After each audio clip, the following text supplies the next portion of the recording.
بسم الله والصلاة والسلام على رسول الله. واش راكم الناس؟ نتمنى فيديو اليوم نلقاكم خير وعلى خير. وصفتنا اليوم راح تكون كيكة الجزر، الكيكة الشتوية اللي كلها قيمة غذائية. اول حاجة انا عندي 3 حبات بيض يكونوا كبار. اذا كان عندك صغار ديري 4 حبات مع ملعقة صغيرة من الفاني. راح نخلط مليح البيض حتى يتضاعف حجمه.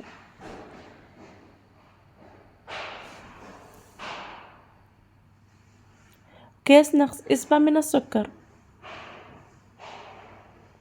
نخلط مليح حتى يذوب السكر مع البيض ويتبدل لونه. وراح نضيف كاس من الزيت.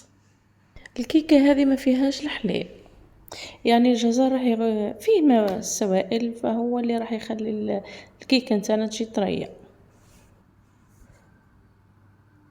بعد ما تأكدت ان المكونات كامل تجمدت مع بعضها وتحل السكر ما قعدش يعني احرج، راح نضيف الفرينة هنا عندي 2 كيسان فرينة بكيس ونصف خميرة حلوى، 250 غرام جزر، 250 غرام تقريبا واحد 3 حبات جزر كبار. كنت رحيتهم في لاغاب اللي تكون خشينه، ضروري تكون خشينه ما باش ما يطلقولناش الماء. اذا رحيتيها في الرحايه الرقيقه راح تطلق لك كميه كبيره من السوائل، فضروري انه ترحيها في لاغاب اللي تكون خشينه.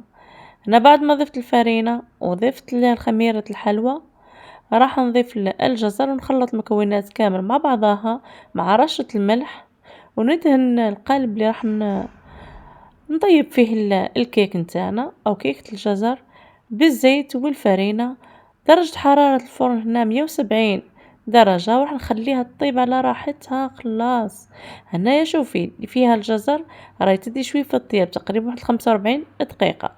انا حتى من تحمر ما فتحتش عليها من فوق، يعني طابت غير من الاسفل وخليتها تطيب على راحتها على 170 درجة حتى انطبت وتحمرت. القوام تاعها يكون ثقيل بهذا الشكل. هنا راح ندهن المول بالزيت والفارينة.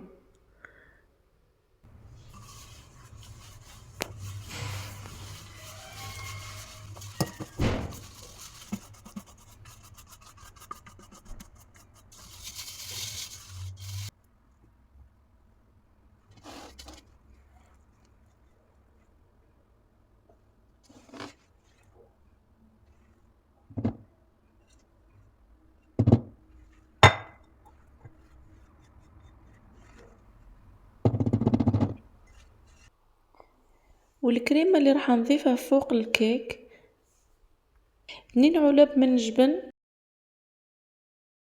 درت له كاس الا ربع من الحليب مخلط مع 2 مغارف كبار من سكر الرطب، وراح نخلطهم مليح مع بعضهم حتى تولي قوام كريمي بهذا الشكل. وهنا كانت طابت الكيكه نتاعنا كيك الجزر.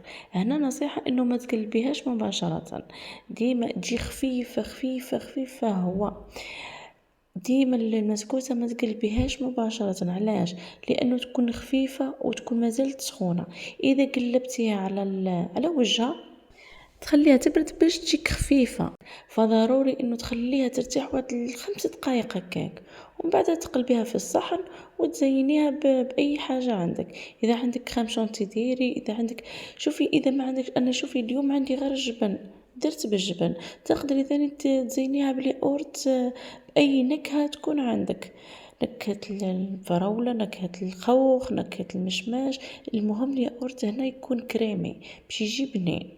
وهنا ديري لها جوز ولا لوز ولا كاوكاو. انا عندي كاوكاو درت بالكاوكاو، وزدت حبات رشات فقط من الجزر باش نبينو بلي راهي كيكه الجزر.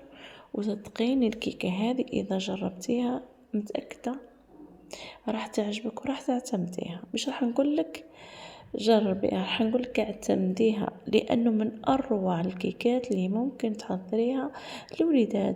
كنت فايزة قبل عندها سنين ملي درت معاكم كيكة الجزر، لكن الكريمة كانت فيها كريم شانتي وكانت فيها الزبدة، فكانت الكيكة شوي مكلفة. فهالمرة حاولت على قد ما نقدر انه الكيكة تكون اقتصادية على قد ما نقدر. وشوفي كيفاش تجي خفيفة خفيفة خفيفة لدرجة ما تصوروهاش. وديما استغلي الخضار في الكيكات، خاصة هنايا الجزر راهو رائع جدا في الوصفة هذه.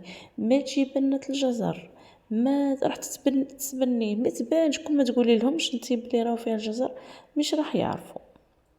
وهنايا بين قوسين اذا حبيتي ما ديريش الفاني ممكن تعوضيه بالقرفة، اللي يحبوا يعني ذوق القرفة يديروه. نعرفوا الجزر والجوز مع القرفة، ممكن ثاني ديري الزنجبيل. هذه الاضافات كنت درتها في الكيكة اللي كنت درتها عندها سنين في القناة.